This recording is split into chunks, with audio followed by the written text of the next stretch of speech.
Alors, à partir de la version 17 de Linux Mint, en 2014, s'est installé un rythme de sortie en gros tous les 6 mois.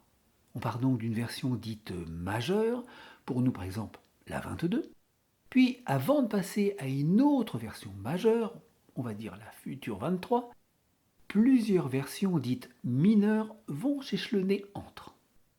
Donc la 1, la 2, la 3, c'est ainsi qu'on a connu la 22.1, la 22.2, et on s'apprête à mettre à niveau vers la 22.3 aujourd'hui. Alors, toutes ces versions ont une durée de vie de 5 ans, ce qui nous amène en avril 2029. Passé cette date, ces versions, c'est-à-dire la 22, la 22.1, la 22.2, la 22.3, deviendront obsolètes. Alors tout simplement car elles ne recevront plus de support, entre autres bien sûr les mises à jour. Mais à ce moment-là, on peut penser qu'on sera tous passés déjà à la suite. Depuis quelques versions déjà, il est possible, grâce à une mise à niveau, de passer de la dernière version mineure, donc celle qui finit par 1.3, donc pour nous la 22.3, à la prochaine version majeure, la future 23. Alors cette mise à niveau est souvent proposée quelques temps après la sortie de la nouvelle version. Alors, rien ne nous empêche bien sûr de refaire une installation complète au cas où de cette nouvelle version. Mais pour ceux qui désirent passer d'une version à une autre, eh bien c'est tout à fait possible, et cela sans réinstallation complète grâce à cette mise à niveau. Alors comme nous sommes en fin de cycle, on va dire, il est par contre indispensable d'être passé à la dernière version mineure, donc la 22.3 pour ce qui nous concerne aujourd'hui, pour être prêt à passer à la version suivante, la future 23. Par contre, on peut tout à fait passer de 22 à 22.3, ou bien de 22.1 à 22.3 directement. Et cela sans avoir besoin de passer de 22 à 22.1, puis de 22.1 à 22.2, et enfin de 22.2 à 22.3. Mais rien ne nous oblige non plus à ne pas faire ainsi. C'est à chacun de voir. Et il n'y a surtout pas d'obligation à le faire maintenant. Comme la version 22 a une durée de vie jusqu'en avril 2029, on peut tout à fait imaginer passer de 22 à 22.3 en mars 29 par exemple, et juste avant la fin du support, eh bien, passer à la version suivante, donc à la 23. Bon, le fait de passer régulièrement de version mineure à version mineure, donc de 0 à 1, à 2, à 3, apporte cependant des plus.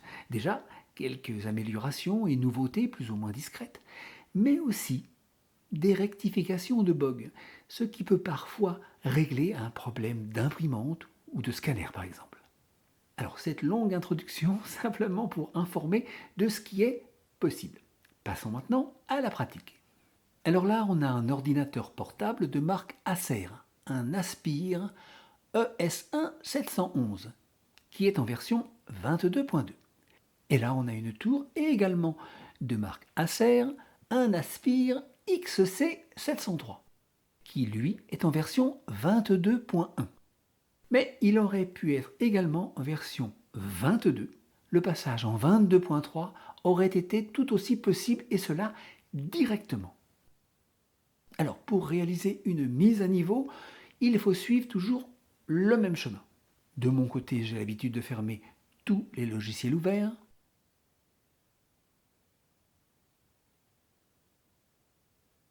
Et de vider la corbeille. Alors, étape 1. On sauvegarde ses documents. On branche son disque externe et on lance son logiciel de sauvegarde. Pour moi ici, GR5. Et on lance une sauvegarde tout simplement. Bon, j'accélère la vidéo. La sauvegarde est terminée et réussie. On ferme la fenêtre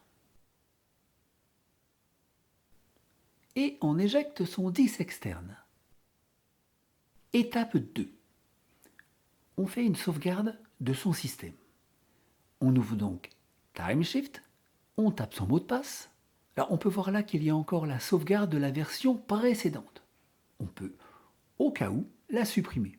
Alors pour cela, on clique ici et on confirme. Bon, j'accélère. Alors sur cet ordinateur avec un disque SSD, cela a duré environ 3 minutes. Maintenant, on lance donc notre sauvegarde système. On clique ici. Bon, j'accélère encore. Cela a duré environ 11 minutes donc sur ce SSD. Au cas où, on peut mettre un commentaire pour ne pas se tromper de sauvegarde en cas de retour en arrière. On ferme la fenêtre. Dernière et troisième étape, on s'assure que notre système est bien à jour. Alors on peut actualiser pour en être sûr. Alors j'accélère. Bon, là, c'est OK. Par contre, pour l'ordinateur fixe, qui est encore en 22.1, là, il y avait des mises à jour à réaliser, dont une nouvelle version du gestionnaire de mise à jour. Mot de passe. J'accélère. Et là, des mises à jour à réaliser.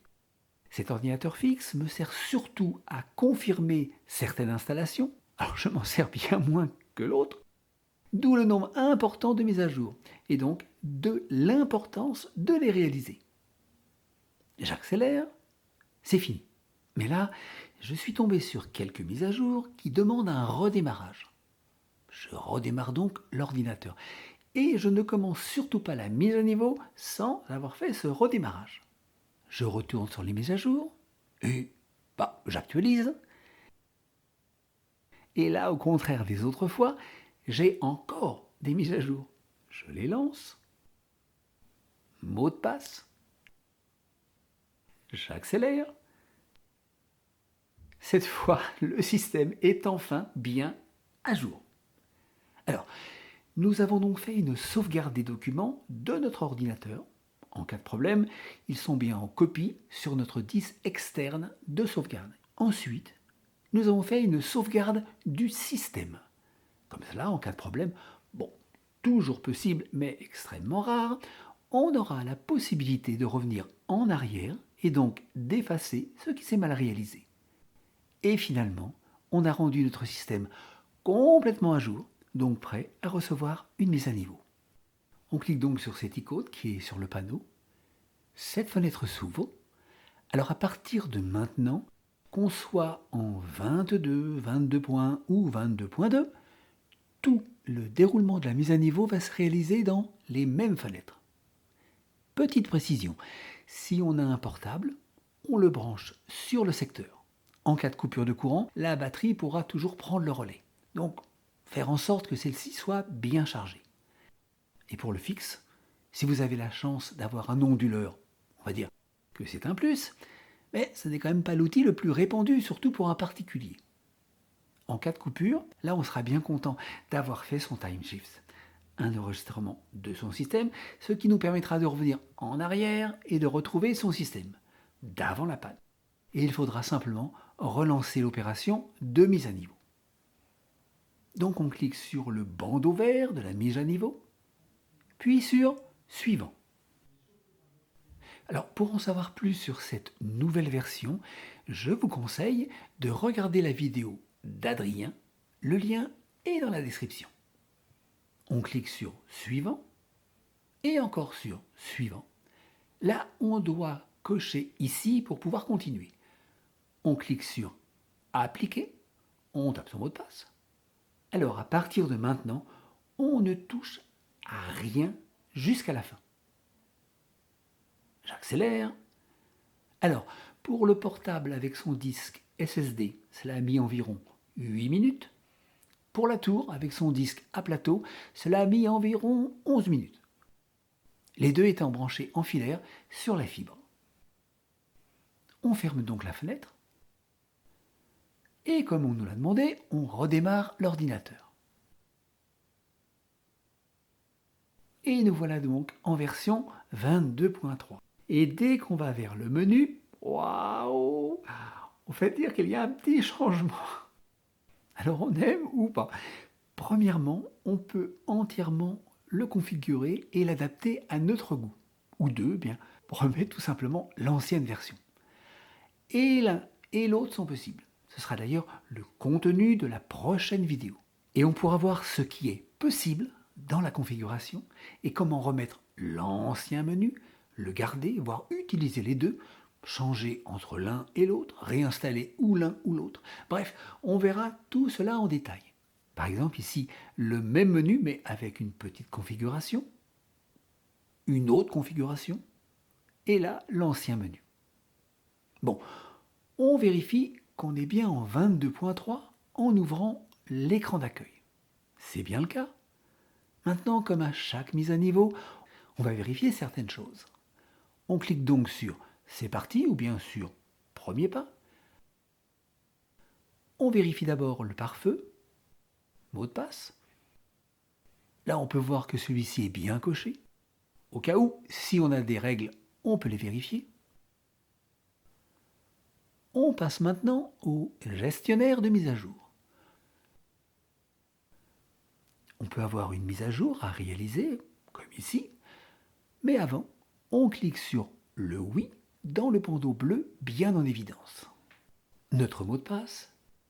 Comme c'est une nouvelle version, on doit à nouveau choisir nos sites, là où on va télécharger nos mises à jour. Et garder ceci en Angleterre ou bien aux États-Unis n'est peut-être pas le plus rapide, surtout si on habite en France. On clique donc sur le premier.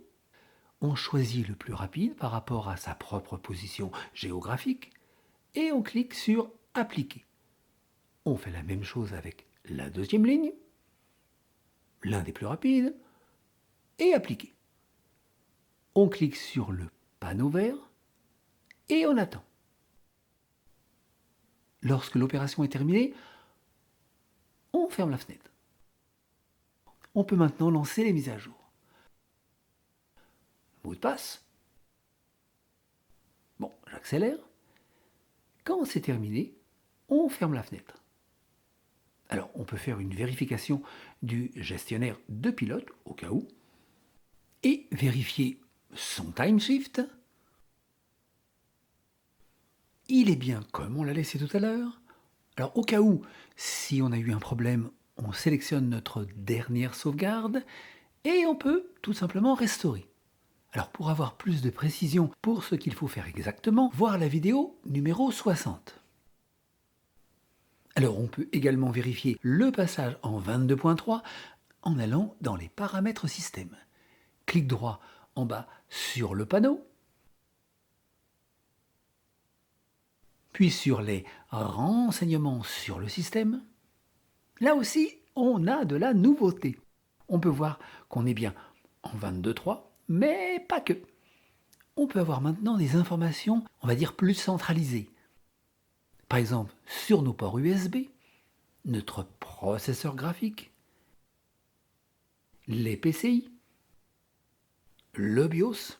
On peut par exemple confirmer ici que le Secure Boot est bien désactivé. On peut voir son relevé système. Et là, bon, aucun problème. Et donc, en cas de souci, on peut vérifier les plantages. Voilà, on est donc passé de la version 20.1 à 22.3 directement sur une tour et de 22.2 à 22.3 sur un portable. Les deux sont donc maintenant en dernière version mineure et vont attendre alors tranquillement la sortie de la prochaine version majeure, la 23. Et quand elle sortira, bien sûr. Les deux ordinateurs pourront passer à cette nouvelle version en utilisant une mise à niveau dite majeure, ou bien, pour ceux qui aiment mieux tout réinstaller pour partir, disons, d'un système dit propre, alors on verra en temps voulu, dans quelques mois, les deux façons de faire, mise à niveau et réinstallation, et on pourra, à cette occasion, voir tout ce qu'on peut faire pour rendre cette opération, donc la réinstallation, bien plus rapide que notre première installation initiale. Dans la prochaine vidéo, comme dit précédemment, on va voir comment configurer le nouveau menu de cette version 22.3 ou bien tout simplement revenir au menu des anciennes versions. Bonne fin de semaine!